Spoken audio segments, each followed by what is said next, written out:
Hi, thank you for joining us this afternoon for the Charter School Facilities Initiative webinar focusing on the Delaware Charter School Facilities Survey. So this is the overview of what our webinar will cover today. We'll talk about the CFFI, or the Charter School Facilities Initiative, its goals and outcomes. We'll talk about some outcomes from the states that we've worked on in the past. Then we'll transition into the survey and do an overview of the survey, how to log into the survey, how administrators will take the survey, some frequently asked questions, and then we'll wrap up with next steps. So the Charter School Facilities Initiative, or the CFFI, was developed by the Colorado League of Charter Schools about 5 years ago to help the league understand where charter school facilities were in terms of funding, financing, and adequacy. There was a lot of discussion that charter schools did not have the same type and quality of facilities as traditional school districts had, and that charter schools were spending a lot of their per pupil dollars on facilities, but there wasn't any data to back that up. So the league developed a survey that all of the charter schools in the state took that helped provide information so that we could make some legislative changes based on those areas that we found that were deficient. So that morphed into the Charter School Facilities Initiative, where we decided to take the survey that we worked on in Colorado and use that in other states to help them move forward with the charter school facilities issues. So we've done 14 states to this point, and we have a national data set that allows comparison on state to state on certain issues, and then we also produce state-level reports that are focused on each individual state and the landscape of charter school facilities in that state. So the CSFI is managed by the Colorado League of Charter Schools, and it's currently funded by the U.S. Department of Education. I'm Jessica Johnson, the League's Director of Policy and Legal Initiative, and I also serve as the Project Director for the CSFI. So I will be a point person for anyone who has any questions or need additional information. And Kevin Hesla is the League's Director of Research and Strategy, and he's also the lead researcher on this project. And he will be the point person in sending out emails on survey login and helping folks if they have any questions on the actual survey. So we strongly encourage all eligible Delaware charter schools to participate. We've worked with Kendall and the Delaware Charter School Network to figure out which schools are eligible to participate, and all of you will be receiving an email with login information and details. And it's really important that we have as many schools participate as we can so we can get an accurate set of information about the quality and charter school issues in Delaware. Once we have all of that data, we will write a report with Kendall and the Delaware Association on the key findings about Delaware charter schools that come out of the report. So once you take the survey, you'll see that there are a lot of questions. There's about 65 questions. Our report will not have information on all 65 questions.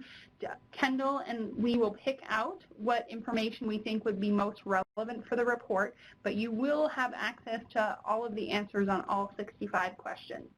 And so the report will highlight policy changes that can be made to increase the charter school access to suitable facilities, facilities funding, and facilities financing. So the report, when you look at the back half of the report, will be some recommendations and policies that, taken from the data, will help strengthen the charter school facilities landscape in Delaware. So if you're interested in looking at some of the previous reports that we've worked on in other states, you can go to facilitiesinitiative.org, and then once you see on the top half of that website, you'll see some different tags there, and if you push on reports, you'll see all the reports that we've done for the different states. So outcomes. So in Colorado, using this data, we've been able to move forward legislative changes on charter school facilities. So we have a dedicated facilities fund that's a per pupil allowance, and we have $18 million in that, and we also have a moral obligation program that we were able to increase the cap to $500 million using some of the data from this report and refreshing that data over the years. We've also done the report in Idaho and Massachusetts, and as you can see from the report, they were able to use that data and make some changes in their state and receive additional funding for charter school facilities. We've also worked in New Jersey, South Carolina, and Texas, and again, those states were able to use the report from anything from getting more bonds to passing the charter facilities tax bill in South Carolina, and then in Texas, their charter support organization was able to use this data in litigation to try and have equitable financing, facilities financing for charter schools. So now we're transitioning into the survey overview and what the survey is. So the base survey is 55 questions, and the base is something that we use in all different states, but we change it to fit the local landscape. And so we have 55 questions in that, and I'll go over that in a second. And then we have an additional 10 questions that have been added that Kendall worked on that are specific to the Delaware facilities context. And when you see those questions will come at the end of the survey. So when you're looking at the survey, you'll have 10 different sections. In the general facilities information, waiting list and future facilities plans, if your facility is co-located or has a shared use, there will be questions about that in the survey. Also, we'll be looking at, does your school have physical education and recreational opportunities, either at the school or at a nearby location? We'll be looking at lunch service. Does your school offer lunch service? If it does, how many students qualify for free and reduced lunch programs, and are you able to keep certain things warm and cold for your students?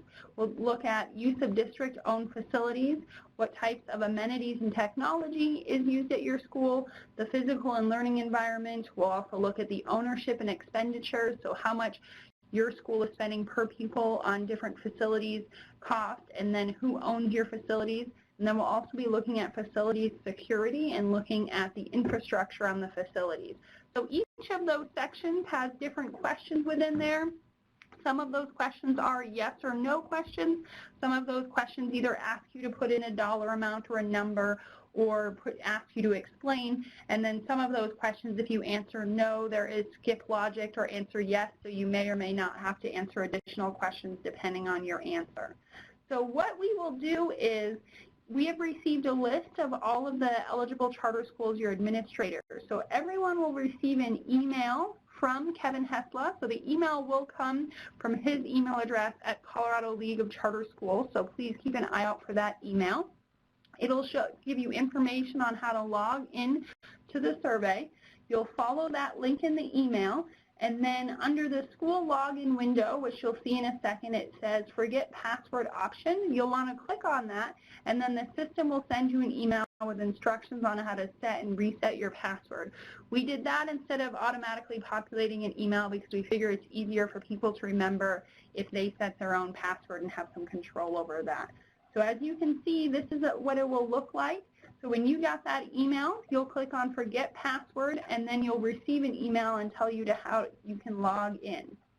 So the designated representative, the one who gets the first email, is not the person who has to complete the entire survey themselves. As we talked about with the 10 different sections, sometimes the designated representative could be the school principal, administrator, business manager, facilities director if you have that person, but they might not have knowledge to answer every single question. So what we do ask is that that designated representative sets up the login and password, they answer the questions that they can, and then that person is responsible for sending it to the other folks within your administrative team that would be able to answer the other questions. Generally, we do say that the survey does take input from different folks, and so when the designated representative gets the survey, it's good to take a look at all the different questions so that you will understand who you'd be able to have fill it in. But it is also important to remember that all staff members at the same school are sharing the same login information, and that only one person can be entering information at once. So what you do want to do if you're the designated representative is send it out to your team, but let folks, remind them not to change the password or log in without letting everyone know, and then have each person take turns putting in the information and saving it, and then sending it to you to submit. So when you open the survey, you'll see that the base survey, which is those 55 questions, and then the additional questions, which is those 10 questions. And I know that it sounds like a lot, 65 questions, but a lot of the information is really easy to answer. And then also when you open the survey for the first time and take a look at it, once you see what kind of questions, if you gather that information, it'll be really easy for you to input that. So once you log in, you'll find your school's name under the Schools tab, and then you start answering the questions and the additional questions once you can click on the Edit button. So here's an example of what it's going to look at. So this is just a Delaware test case that we put up here. But once you open this, you'll hit on schools, and your school name will populate here, and then you'll click on that, and that will be your survey. So please answer every question if possible. If you don't know the answer to a question, or if you're not sure what the question means, please email Kevin or I, and we can explain the question, or we can help you find the answer. If you have some questions and you look and there's a question mark in in the bubble, you can click on that and it will provide you additional information, on the question. And again, if you have any other questions as you fill out the survey, you should reach out to Kevin. As I said before, you don't have to put dollar signs or percentage signs on there. You can just put the number in there. And we've tried to make it as easy as possible, but if when you're reading a question you think, okay, this could have multiple meanings, or I'm not sure what this means, please definitely just reach out to Kevin or I so that we can help you answer that. So here again is some examples of what you'll see when you log in. So Delaware question 1 is a question about pre-K students, and so the question would be, would you be interested in serving pre-K students if Delaware law was changed and you could receive state aid for this? So this is just a question about if your school has had this conversation, or you as the administrator knows that this is yes or no, so you can just click that. Delaware question 2, over the past 5 years, how much has the school facility spent on minor capital projects? So you'll want to click on this question mark, and it will explain what minor capital projects is. And then in question 3, you'll see that major capital projects we've defined as those over $100,000. And then moving on to question 4 and 5, you'll see that they have different types of questions. This is about sports and parking. One thing we do want to stress is please save your work often. So when you move to a next page, please hit save so you don't lose anything and have to start over. And again, only one person from each school can be at the survey at any one time. So if you have multiple people working on the survey, that means one person's answers will not be uploaded into the system. So please just remember that. And also please remember not to change the survey password without alerting your other coworkers, because then again they won't be able to log in and may think something's wrong with the survey. So when you're ready to submit the survey, both parts, the base and then the extra 10 questions, you want to hit submit on the base survey tab. So here you go, as we talked about again. So each time, each number of questions here before you go to the next page, just click save here so that all of your work can be saved. And then when you're finished with the survey, you can hit submit survey, and then that survey will go to us. And so once the survey does go to us, we'll take a look at it, and we'll see if you left anything blank, we'll follow up with you. If you put something and we think that it doesn't make sense with the question, or perhaps there was an error just in the inputting, we'll also follow up with you. So please be aware we might have additional questions for you or additional follow-up. Some frequently asked questions we have, so if you're having trouble loading the web page, please make sure that you have the most up-to-date version of your web browser, and please make sure you don't have any security settings that could be blocking it. Our survey does require that you have JavaScript enabled and cookies enabled. And so if you're logged into the survey and there's missing data, that means that you didn't save the work or that the survey was open in another browser. So please, it's really important. We don't want people to waste time. So please coordinate with other folks in your office before getting to work on the survey. And the same thing, if you can't log into the survey, it's possible that one of your coworkers may have changed the password. But if no one can remember the password, or you think that's not the case, please just email Kevin and he'll reset the password for you. So the next steps. So you will be receiving an email soon from Kendall and Kevin that will talk a little bit more about the launch. Our goal is to launch the survey at the end of February or early March, and that will give you 4 weeks to complete the survey. So it's really important for everyone to finish the survey within the 4 weeks so that we get all of your data, so that we can use that data in the report and make some legislative changes that will benefit the charter school facilities landscape in Delaware. So Kevin and Kendall, you'll get some emails from them during that 4-week process. If you open the survey and don't finish it, you'll probably get an email from us. If it looks like you've completed it 75% or 80% and you just need a little bit more information, you'll probably get an email from us, or if you haven't pushed submit, you'll probably get some communication for us just so that we can help you if you have any additional questions. So then what typically happens is we will take all of the data and we will do an analysis on our end, and we will provide all of the raw data to Kendall and the Delaware Association, and then she will be able to look through that data and look at what sort of stands out. There might be some surprising results or some results that everyone knew about, and then we will decide which part of those data which we'll include in the report. So Kendall will be able to share with you guys some of that raw data at one of your meetings or in an email so that you can keep up to speed about what's happening.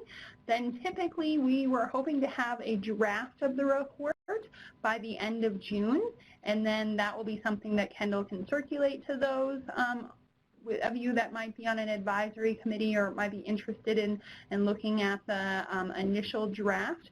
And then typically we have our final draft between June and September, and that final draft does have to go to the U.S. Department of Education for approval before it can be published.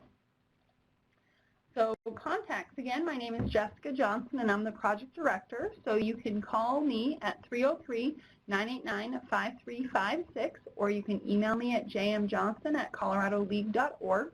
Or if you have any specific questions about the facility, the facility survey, when you get your login information, if you can't log in, if you have any questions about the survey language, or you want additional information, you can email Kevin at khesla@coloradoleague.org, or you can call him as well at 303-989-5356. And if you have any questions, please definitely reach out to us. We will be sending you additional information via email, and we will be communicating with everyone throughout the launch period while the survey is open, and then also while we're doing data analysis. So that's it for today. Please take a look at this webinar. Again, if you have any questions, please either call or email us or talk to Kendall, and she can let us know. Thank you very much.